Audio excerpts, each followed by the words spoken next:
why do so many people who want to change their lives don't, even though they're unhappy and they feel stuck?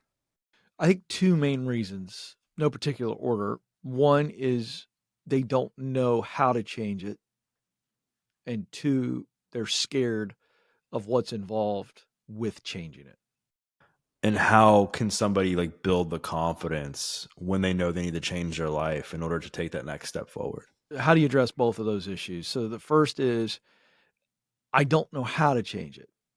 You know, a lack of knowledge is a recipe for being stuck. Let's think of it this way: the fear of the unknown comes to play in both of these reasons. One, I don't know how to change it. I literally don't know. I don't know how to change. And so that's just sheer knowledge. But the lack of knowledge, you don't even know where to start, where to look, and it just seems so far off. It seems impossible because we have no knowledge of how to make the change. Then the second thing I told you is they're terrified of what's involved with the change, and that's the fear of the unknown. So both of this is around the unknown, but that first factor is just more I can't even process because I just don't know enough. The second is I know what I'm supposed to do, and let's just take a professional example. I know that I'm supposed to pivot and go from this lane that I've been in for a long time over to maybe this lane or this lane. I just know it's not this lane. I know it's this lane. And I know that I got to go get some training. I know that I got to get some experience. I know that maybe I got to make a move. Okay. So there's some knowledge associated with the second one, which is just the fear of the unknown. They don't know what's going to happen next. So there's some knowledge of what you have to do, but you don't know how it's all going to play out. In other words, am I going to be successful if I make that pivot? Are my kids, my family, are they going to do well if we have to move into this new place? All the things that are associated with known change. Anytime there's known change, there's always unknown realities and outcomes associated with change. And the fear of that is what paralyzes so many people. So not knowing what to do and not knowing what all is going to be associated once I know what I've got to do. So it's just fear. And I think that what we have to then do is dig and ask and research and repeat the process until we go, oh, I know that even though I love teaching and instructing people, that working in the public school system is burning me out. I know that I love taking care of people, providing medical care, but being a nurse is burning me out. And I'm giving you two real examples of the two largest amount of phone calls and people I've coached in real industries that are stuck, teachers and nurses. And it's happening all across the country. And so they're going, okay, I'm stuck because that's all I've ever done is be a teacher or be a nurse. And let's take the first example that I don't know what else I could do. So what does that teacher do? That teacher needs to go, wait a second. I've been trained to instruct, and I've been trained to instruct little people with attention spans of a gnat on cocaine. So if I can instruct little kids, theoretically I can instruct adults, right? So you begin to go, oh, I'm going to get outside of the classroom that I know and think about the classrooms that exist somewhere else. So I could go into corporate training, HR training. I could go into a variety of training and instructive roles because I've got the fundamental talent and skill, but I also know I enjoy the instructing part. So you begin to look into possibilities and see something that you've not seen before. You can't just kind of go, okay, I know I'm stuck being a teacher, and allow yourself to get stuck in the loop of, but what else can I do? Wrong question. It's not, but what else can I do? It's, what else can I do? And so we begin to look at the possibilities.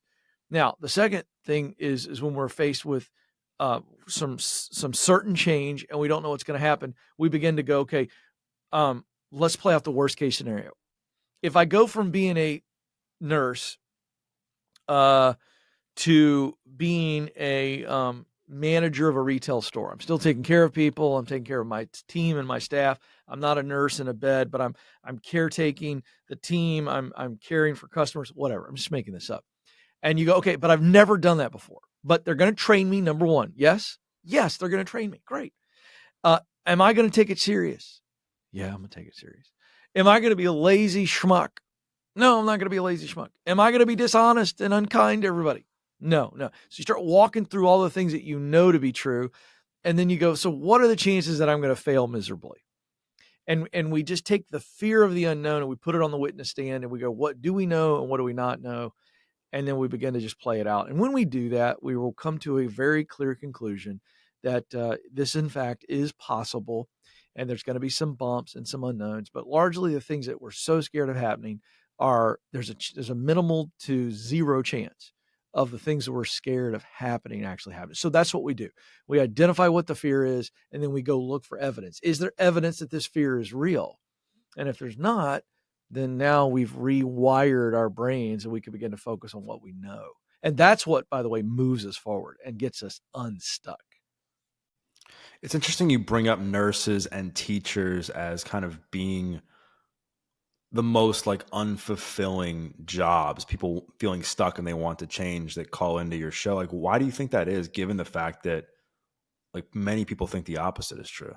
Well, they are fulfilling. The missional part of the job is fulfilling, but it's the circumstances and the environment that makes those jobs no longer fulfilling.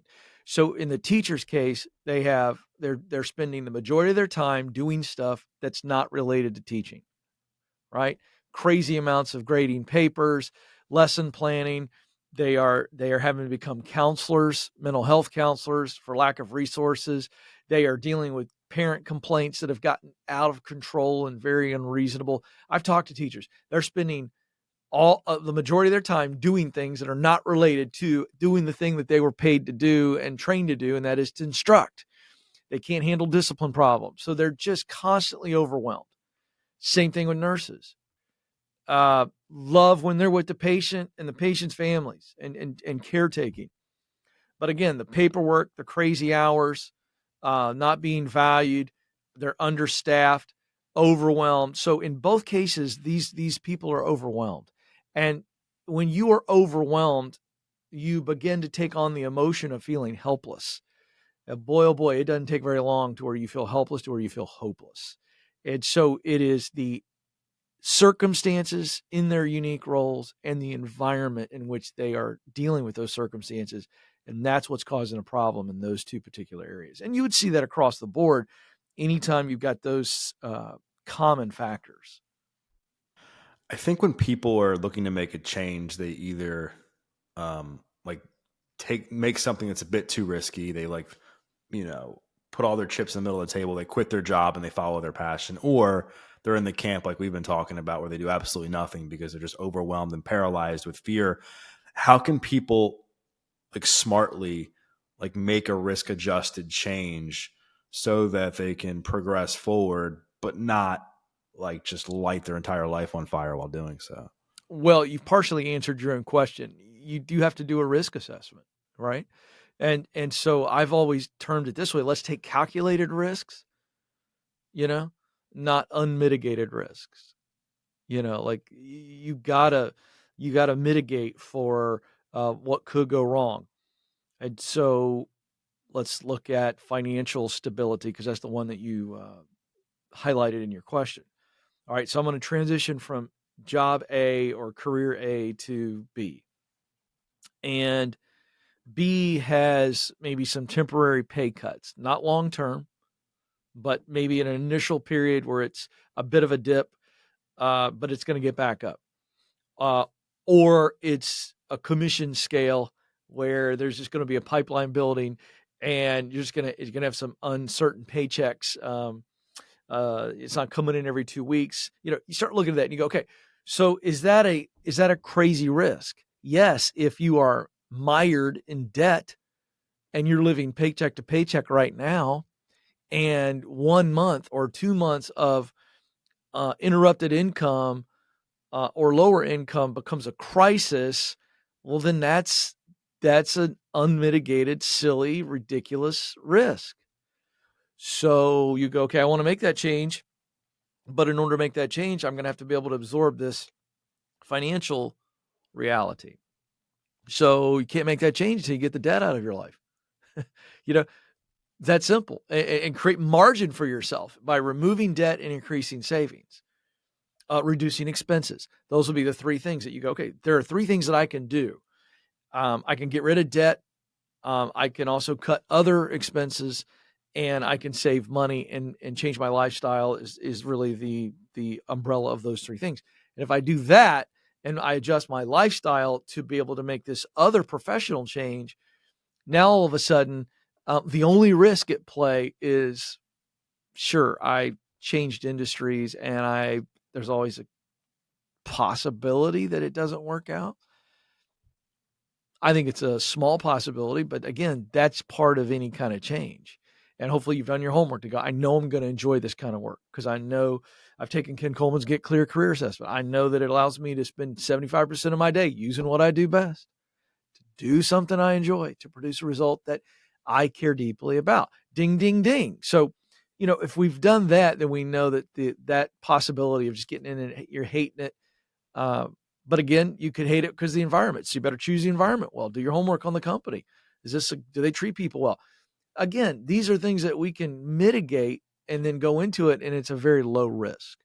When people are trying to make a change, I think that often the habits and the people they spend time with is incredibly important. Like I think if you are like trying to better yourself in life and you're spending time, with people that are bringing you down, that are partying a bunch, whatever, I just think it can make the change that much harder, prevent you from making a change or even making the wrong change. Like if you were to advise like one of your kids, I know you have three kids, if they were looking to make a change and whatever you told them, let's just say they would listen to you, which I know is probably rare, right? Um, but let's just say for the sake of this conversation, they do, like what types of habits would you tell them to do on a daily basis? What types of people would you advocate for them to spend time with if they're in a life transition and they're trying to make the most of that change? Okay, so there's two questions in there. So first habits and then people. So let's talk about a few habits. I think um, four, I would say on a daily basis. Every day I need to learn something. Every day I need to do something with what I've learned that day or the day before, or the week before. Every day I need to connect with somebody who is either in my field and winning or somebody who is just winning in life, and I can learn something from them. And then I need to reflect on what I've done that day and what I've learned that day. So it's four simple things: learn, do, connect, reflect. Every day. Learn, do, connect, reflect. I think if you just play those out, I do the things that matter most. I do the things that I'm learning. That's a simple habit of just showing up and being present and making progress. You're becoming better each day if you do those four things: learn, do, connect, reflect. The people you need to be around, I wrote a best-selling book called The Proximity Principle. And, one of the habits that I would tell them that, one of the people I would tell them to, or the types of people to constantly be connected with are people that are winning in an area they want to win. So um, if they hold true to what they're doing now, my youngest, I would say she needs to be around producers and directors and actresses. My middle son needs to be around coaches and GMs, you know. Um, and then my oldest needs to be around producers and directors, film editors, screenplay writers. All three have kind of signaled out an area that they're showing interest in. And so they need to be around people that are winning in those areas because they're going to get an opportunity to learn. They're going to get some opportunities to do. This is how jobs and breaks happen. They are by just being with those people, connecting with them and getting some knowledge, some wisdom, and then ultimately getting a chance to connect with other people that those people know. So, the proximity principle is huge. It says, in order to do what I want to do, you get to fill in the blank, whatever that is. I got to be around people that are doing it and in places where it is happening. And so the people, I'm playing around with some content right now. I think everybody needs 5 friends to succeed. And I think you could do 10, you could do 15, you could do 20. Here are the 5 that I have these in my life. Here they are. This is new content, by the way. Number one, no particular order, you need to have a pace setter in your life. This is a person who's ahead of you in every area of your life, or certainly one big area where you want to see growth. So if you want to get better physically, start hanging out with get you a friend who takes their body very seriously and how they live and how they exercise. They're just setting a pace for you. Could be financial, could be professional, could be relational, whatever. Next is the connector. Somebody who is just always willing to, excuse me, someone who's always willing to make a connection for you. Their their connections are your connections. They're just so generous with connecting you. Third is the challenger. This is a person who's going to always challenge your thoughts. They do this by osmosis. Just kind of their default mode. You go, hey, I got this really great idea, and they'll go, have you thought about this? What about this? Well, what happens? This naturally challenge the process. That's really, really valuable. You need a cheerleader. That person who is just, no matter what's going on in your life, no matter what you've done or how you feel, they're always going to lift you and say, you got this. I'm behind you. I believe in you. I love you. And then fifth is the free spirit. And I think we overlook this one a lot. It's like the fun friend or whatever, but it's that person who, they just have such a positive outlook on life and they're always looking for the fun. And when you're around them, they just take your mind off of the junk of life and everything, and they just bring a smile to your face, and a smile and a happy heart is good medicine. And I think we want to be around people like that. So that's my answer on the habits and then the people. You talk about proximity and the ability for people to put themselves like in the right positions and around the right people. I think the next level to that is not like fumbling the bag, right? Not like turning people off, not pushing somebody away when you first meet them. What have been some of your best communication practices for networking so that when you do develop a new relationship, you don't squander it right away? Glad you followed up with that. Um, the posture that we need to take is one of a student, not a vampire. All right. So the vampire, let's start with the negative. That's the person that we've all just seen them and met them. And it's clearly obvious that they're only interested in meeting with us to get something for themselves, and they're going to drop us like a bad habit. In other words, they just lock on, get what they want, and then leave you for dead. That's the vampire. Don't be a vampire. Um, that leads to the posture of the student. The student is very attractive to these folks as you're connecting, because you're leading in with a spirit of, I want to learn from you. I don't know what I don't know. I don't know much, but I know that I need to know you. And I know that I'm going to know more because I'm getting to spend time with you. That's the posture. And that's a beautiful humility and a hunger that a true student possesses. And so that's the posture. And you see people, two things. Number one, we all love to be admired. We all love to be respected. It feels really good. So that's a win. And then we all think our opinion's pretty darn good. And so this isn't manipulative in any way, because when you manipulate this and you're fake, it's obvious. But the idea, you're just so grateful. I just came to learn a few things. I want to I want to get some knowledge on a few things, and I also want to get some wisdom from you.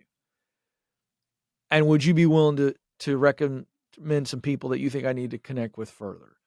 That's very attractive, and successful people almost always appreciate that and will reward that. So that's how you approach that. It can't be this networking thing. It needs to be all about connection.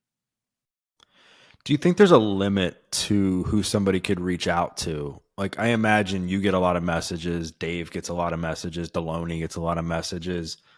And I'm sure, like, even though people's intentions are good and they have this student mindset, I'm sure it's not that simple just to send somebody a message and be like, hey, Dave, like, you know, I have all these questions. What would you recommend? Like, it's probably going to get fielded by somebody else. It's not going to even, he's probably not going to see it. So do you think there is like, do you think you have to like grow to a certain level in order to connect with a certain type of person? No, you just have to have the courage. And the consistency to put yourself out there. Tell you a great story. I wish this were my story. And I've got some cool stories. I don't have one as cool as this. So I'm going to share a story my buddy Sahil Bloom shared with me. Um, and you may have heard him tell the story, but he was living near the Apple headquarters several years ago. And he's a workout fiend. And so he likes to get up really early and gets up very, very early. And he would be there when the gym would open up. And I want to say it was like 5 a.m. or something. And he realized that it wasn't just good for his schedule that he would get up that early and get his workout done, but he realized that the type of people that were in the gym at 5 a.m. were very different than the people that were there at 3 p.m. And he's right about that. And so very few people. It's always the same group. And he realized after 3 or 4 workouts that one of the people working out with him for the last week is Tim Cook, the CEO of Apple. And he didn't realize it was Tim Cook at first. They'd seen each other. They had, made eye contact, this kind of thing, nothing big. And so one day he gets the courage, is the word I mentioned a moment ago. He gets the courage to approach Cook. He's been there for a week or two. Tim obviously feels somewhat safe because he hasn't been bothered by him before, but he still summons up the courage to go talk to Tim Cook and ask if he could ever meet with him for coffee or whatever, and just pick his brain and get some knowledge from him. And Cook really appreciated it. And the answer was yes. And now they're friends. So can you get to anybody? Yeah. Does that mean that everybody is going to say yes and reciprocate and connect with you? No. There's a posture about it. It's a timing thing. I get those messages and I always try to do it. I will tell you that the in-person is far more effective than the email or the DM on Instagram. It just is. When Sahil walks up to Tim Cook in the gym, I mean, there's a lot more pressure on Tim to be kind because he's standing right in front of him. So, not everybody can do that, but to the extent, just to tell you that the doing it in person is far easier. And when people do it to me at live events or here at Ramsey headquarters, I'll give them 5-7 minutes and really lock in because I'm there. And I think there's a greater responsibility, or at least I don't want to use the word pressure, but there's a social pressure when you're right in front of them. Now, here's the thing. Hold it loosely. If somebody can't do it, don't get your feelings hurt, but take your shot, shoot your shot. Just tell Dave or anybody at Ramsey headquarters that they'll buy him coffee with a credit card, and that might get the attention, right? Yeah. Yeah. It'll definitely get the attention. I don't think it'll get you the desired outcome, but it would get the attention.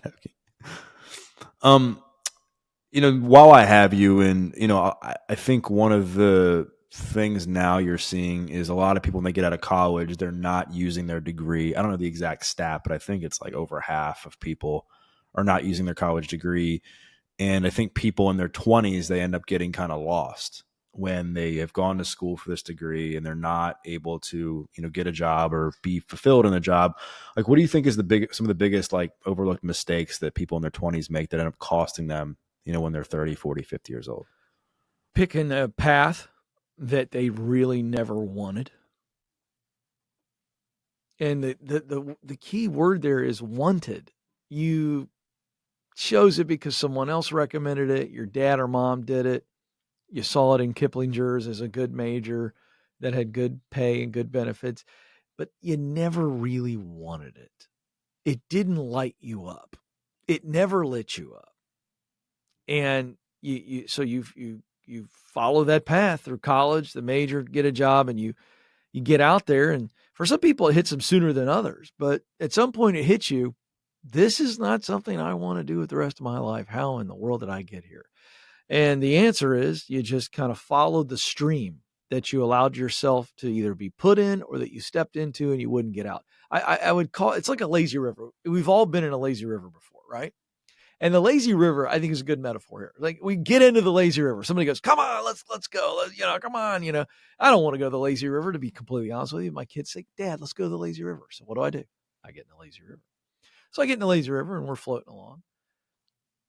And I kind of knew, I don't really want to do this, or, this might be fun. But I get in the lazy river and I go, okay, I did this once. I did it twice. I'm kind of over the lazy river. If I want to be lazy, I don't want to be lazy bouncing into a bunch of people's feet and getting dumped on. I want to be lazy by the pool. And so we determine at that point, I want to get out of the lazy river. All right. Then it's like, okay, I got to figure out what's the best point to get out of here, and then I decide I'm getting out and I hop out and that's the deal. And I think that's what happens is whether someone recommended we get in or we thought it might be fun, at some point the lazy river runs its course and we're ready to get out. And that's what happens. And so people get there in their many times early mid 20s to your question and they go, now what? And that's where the metaphor stops. It's not like you're relieved to get out and lay on the side of the pool. Now you're going, okay, I thought this was going to feel like a roller coaster and it's not. Now what? Where are the roller coasters, or where is this path up the mountain? And so that's what happens to us. And we wake up one day and we go, oh crud, now what? And you got student loan debt and you got imposter syndrome, just to name a few things that you're going to deal with. And so again, what we're looking for here is clarity. We need to, at that point, go, I need to get clear. I thought it was this. It's not. What is it? What is the kind of work that lights me up? What do I not know about myself in order to be able to determine what it is that would be fulfilling work for me? And I got to get after those answers and get clear and then watch what happens. When I get clear, I become confident. Clarity breeds confidence. And this is the cool part. Confidence breeds courage. You can't summon courage to just go from the lazy river to the ski lodge. You just don't, I'm going to go do that. No, it's like, whoa, I got to get clarity. Oh, it is that I want to go skiing, right? Or no, I want to go surfing. I keep using this little analogy from the lazy river, but I mean, that's the deal. I got to get clear. Now, when I'm really clear what it is I want to do and why I want to do it and how I can get there, confidence takes over.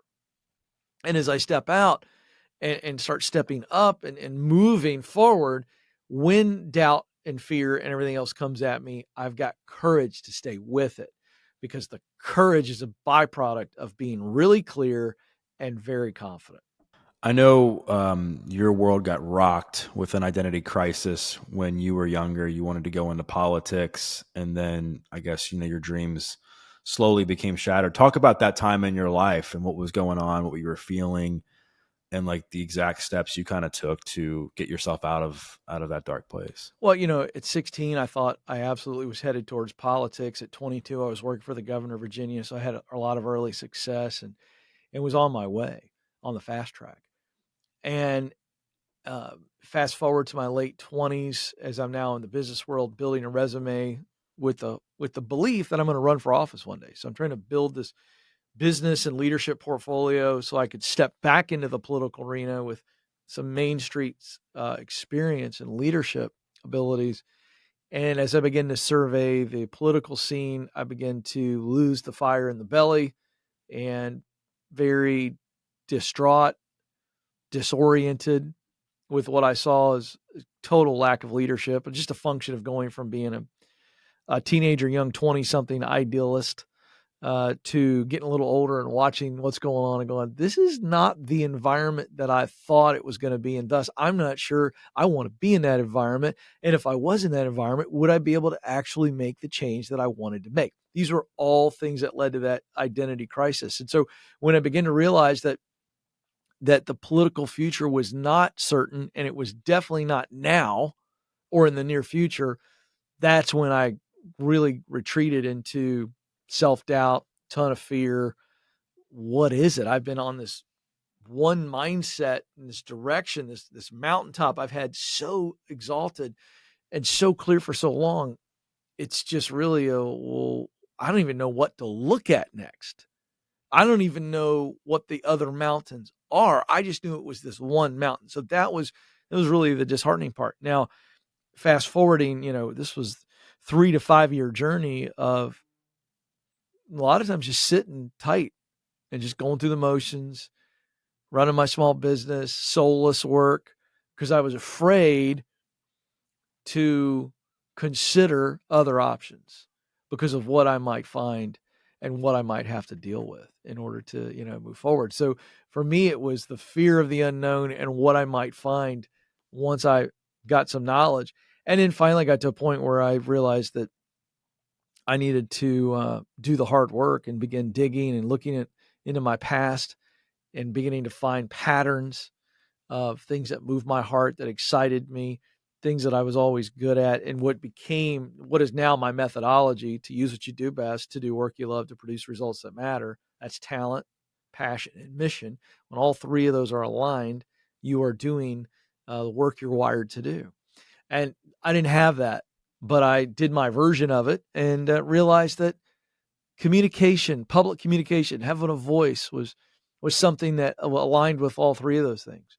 And so then broadcasting became something that seemed very far off, but it was the mountaintop. And started in my early 30s, which I can't tell you how many producers and people told me, you got the chops, but you're too old. You should have got into this 10 years ago. And I just refused to believe them. And I thought there was another way. I thought the non-traditional way might be a possibility. I just didn't know what it was. And so, that's my journey. I just stayed with it. I stayed with it and met the right people, which led to amazing opportunities, and the rest is history. When you began to do the work on yourself and look within, like what were some of the biggest things you learned about yourself that allowed you to move forward and reinvent who you were? Just to acknowledge that I felt a soul calling to communicate, uh, that was huge. Is to just get to that realization that, man, I I went all the way back to the age of 5 and had a memory of being in my kindergarten class and my teacher, Mrs. Murray, asking the class, "Is there anybody in here that would be interested in being a newspaper boy for the high school play?" And all I know is I raised my hand, did one of those numbers. You know how little kids get under their armpit and their elbow and push their hand a little higher? And you just don't teach that. I don't even know what I was volunteering for, but I heard play, newspaper boy. I'm 5. I'm interested. And then I remember the night of the performance and being terrified moments before we went out on stage. As much as a 5-year-old can remember being terrified, I was terrified, stage fright. And then the time came for me to deliver my line, my first line. I delivered it. It was cute. Everybody laughed. It was like a tuning fork went off inside my chest. I remember that like yesterday, and I'm 50. So it was looking at things like that to realize that I love communicating. I love the pressure of being on stage. I love performing.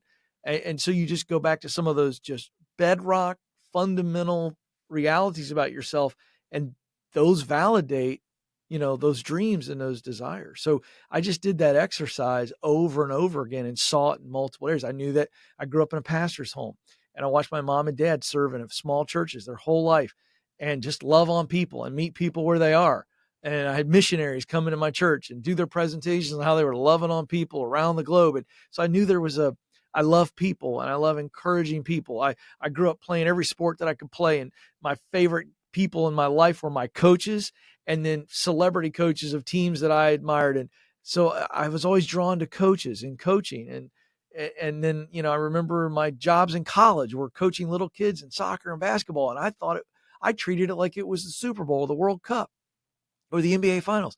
So you see all those patterns and you go, oh, and it's just ding, ding, ding. And all these light bulbs light up, and it just enlightens this very clear, obvious information about yourself. And then you connect it to what you're dreaming about. So you take all those things that I just gave you as real examples, because I wanted to give you practical examples. And then you tie that into broadcasting, and I can tie it in to the type of broadcasting, the type of communication I do now. And it all aligns with those examples I gave you. Do you think that people can actually fake it until they make it, or do you think they have to actually change who they want to become first? Change who they want to become first. Um, I guess the way you're positioning that question, I guess it's both. And um, the fake it until you make it, That's a fun little phrase. I think it's great, and I think at its essence, what it really means is that um, you act like you can do it, you believe in yourself, and you just go do it, and you embody. You kind of you're like an actor, right? You're not good at it yet, but you're going to act like it. In other words, when Dave gave me the Ken Coleman show on Sirius XM, I had never coached people on air. And so it was on Sirius XM every day, and I was coaching people. And so I was faking it until I made it. In other words, I wasn't a good coach, and there's only one way to become a good coach, and that's to be a sucky coach and to just get cuts at the plate coaching people live on air in 8 minutes. By the way, very difficult to do. And so you're just going to suck at it. It's like riding a bike. All right. So I was faking it in that I was doing the show. I was acting like a coach. I was doing the best job I could do. But the reality was I was an actor. And then I got better at it. And then I was no longer faking it. I was no longer acting. I was actually doing it. If that's what we mean by fake it till you make it, then yeah, we all have to do that, right? We have to embody this little kid who can ride a bike, even though this is the first time with the training wheels off. So if that's what we mean by fake it until you make it, sure. Um, and then the second part of your question, but you're also, while you're gaining that experience and the confidence that comes with it, you are in fact learning, emulating, you know, what you want to become so that you aren't just doing, but you're preparing. So you're going back and watching film, you're reading books, you're watching other people do it. And I was constantly watching Tony Robbins do stuff where he's coaching people, and I modeled my style after what he did because I saw what he did and how it worked, and I got it. And I was able to emulate a bit and then creating my own style. Yeah. Well, and I think it's like not the fake it till you make it, where you're posting yourself in front of pictures of yourself in front of a private jet or something to give the idea that you've made it. It's like you putting yourself out there and kind of feeling like an imposter, which is normal for everyone to feel like, but just doing the thing anyway. That's right. It's not fraudulent. It's just I'm acting the role until I can be the role. Is the way I would describe that, you know? When it comes to people like changing their identity and like changing who they are, I have a lot of people who listen to this show or watch the podcast that struggle with addiction, mental health, and they have a hard time like letting go of the past version of themselves. Like like how did you begin to like let go of who you were, like you wanting to be a politician and that version of you, in order to like step into this like new media personality identity that you've been doing for a long time now? Well, the simplest answer is I let go of it pretty easily because it became very clear to me that I did not want to run for office and be involved in politics as an elected official. It just got gross. Still is. I will tell you candidly, it happens more and more these days, Kurt. It happened on the Ramsey cruise in front of 2,000 people. Somebody stood up and said, "Hey, Ken, you ever going to run for office?" That's happening more and more. And people ask me, and the answer is, I don't know, not now. Something drastically would have to change for me to do so. I'm not going to get into that because I don't want to distract. Because it's just really not anywhere, and unless God does something miraculous, it's not on the horizon anytime soon. But I don't know. But my point is that I look at that and I still look at it and I go, I think I can have way more influence where I'm at, what I'm doing, than go up there and get involved in that nonsense. So, it was easy for me to let it go because it was clear to me that didn't have the joy uh, and the missional result that it once had for me. So it was easy to let go. Now, you asked kind of two questions in there. This idea of identity and the past, and that's a tricky deal. I think there's probably a lot of people that take a lot of different tacks on that. One of the things that I'm learning is letting go of shame, and that's a tricky one. And so identity a lot of times will get kind of mucked up and muddied up when it's tied to when we tie too much of our identity to things that we're ashamed of, failures in the past or whatever. So that's a different animal. And I think identity, we need to get to a place where we're not trying to change our identity, but we're trying to change who we are as and how we think and feel and act. I think when we do that, if we're talking on a personal level, I think that's a little bit more important as opposed to going, look, what does my identity mean? That's just this is this is Ken. He's a husband. He's a father. So I'm okay with a simple identity there, child of God. Keep it simple. Because when somebody asks me for my ID, I pull out my license, and that's all you get. Oh, this is his name. He's 5'9". He's got hazel eyes. He was born July 22nd. Blah blah blah blah blah. All the things. So I just think when it comes to our professional identity, though, I think we also have to be careful to go. Just because I've been a teacher for this long doesn't limit me to that. And so let's not let our past professional accomplishments and any of our professional accomplishments truly become our identity, as opposed to just going, that's my resume. There's a difference between my resume and my identity. In fact, when I go to the airport, they don't ask me for my resume. They go ask me for my ID. And I think we got to keep those two separate. You talked about that when you were getting in the media space, you had a lot of people tell you you're too old. There's people now that feel too old and feel like way behind in life. Like, what's your advice for someone who feels behind? You might be. And so let's first define what behind means.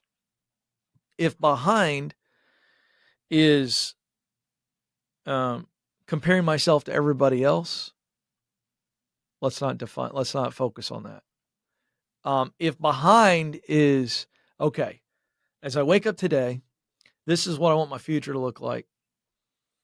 And in order to get there, I got to have a much faster pace in how I get out of debt or lose weight or whatever, right? So we kind of go, okay, I want to be here and I'm behind pace.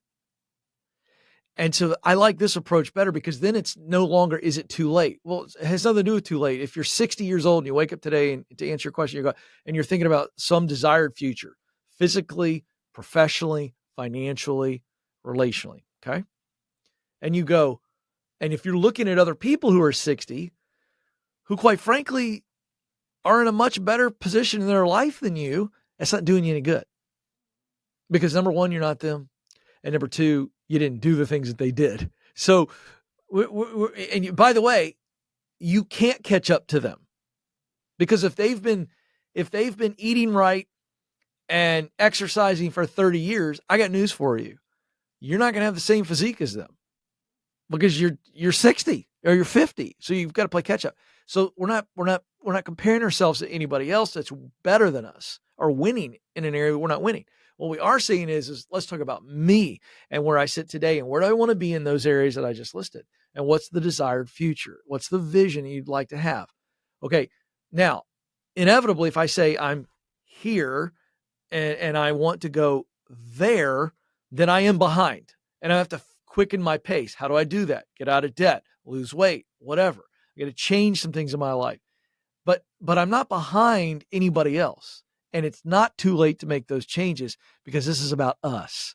And if I'm 60 and I got a goal of where I want to be when I'm 70, then I'm only looking at what it must take to get to where I want to be at 70. And then I will adjust my pace and make extreme changes where I can and where I should to try to get where I want to get to when I'm 70. I'm not comparing myself to other 60-year-olds because I'm never going to catch up. I hope that helps. But that's the mindset. It's not, is it too late? The answer is no, it's not too late to make the change you want to make. But let's also put some realistic goals in place. And if you're 60 years of age and you don't have any money saved for retirement, for example, and you call the Ramsey Show and you ask me that question and you say, Ken, is it too late for me to have $10 million in the bank in 10 years? And I'm going to go, probably. Okay. But that's not what we're going to do. We're going to go, okay, what do I need? What do you need to live comfortably? What are your debts? We're going to look at your financial situation. We're going to come up with a number And then we're going to go, okay, how do we get to that number by 70? What must happen for me to be comfortable? And so it's not too late to make the right changes. But as long as we have context for what we're saying we're actually going for, then it becomes a lot more achievable. And by the way, this will also keep you out of the regret stuff too. Because if you're constantly looking at other people that have been doing things better than you for 30 years, and as a result, they're way further ahead of you, and if you're going to measure yourself up against them, that's regret. Because you would have had to start doing what they're doing 30 years ago. Well, that's not reality. So now let's adjust.